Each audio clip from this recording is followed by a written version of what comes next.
suuliga markaad tagtid oo xaajeysanaysid kaayadu waa dhamaataa tiri Soomaa tubada biyaha markii tuba la geliyo dharka lagu dhaqaayo oo biyaha lagu furo oo biyaha laga xaajeysto oo la xiro tubadii maxaa ku jiro tubadan kale la furay waa la xiray laakiin tubadii biyaha ku jiro Soomaa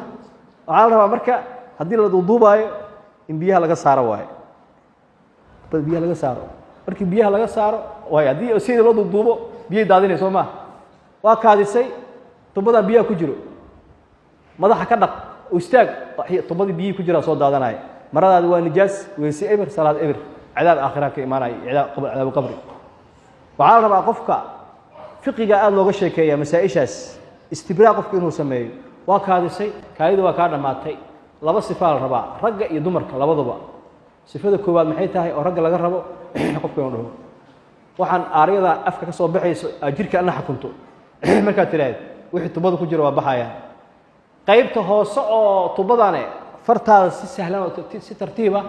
inaad maaragtay u marisid xoogaa yar ajil jishid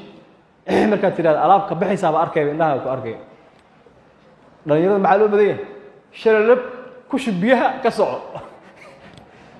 waa qatar oo nabi maxamed uu nooga digay oo cadaab qabri iimaanaysa cadaab qabri meesha wuxuu ka iimaanayaa qofku waa dukaday salaadiisana ka kacwaay waa weysaysid ma ansixin 20 sano kawar 30 sano kawar istibraa laga rabaa culimadu waxay dhahay culimada fuqaha waxay dhaheen haweeneydu markii istibraa sameynayso halka jeegada ah ay qabanayaan saas ay dhaheen oo ka baxaya fiqiga cajiib waa qofka markuu kaadinayo ahkaan gooniyo waaye oo xaajeysto inuu xaajadiisa iska hubiyo asoon shaki ku dhicin qaar waxa jira shaki ku dhacay iska ilaaliso u dhahay maarag ayuu gaardinaya oo nacdeynaya oo suuli ku daahaya oo laga yaabay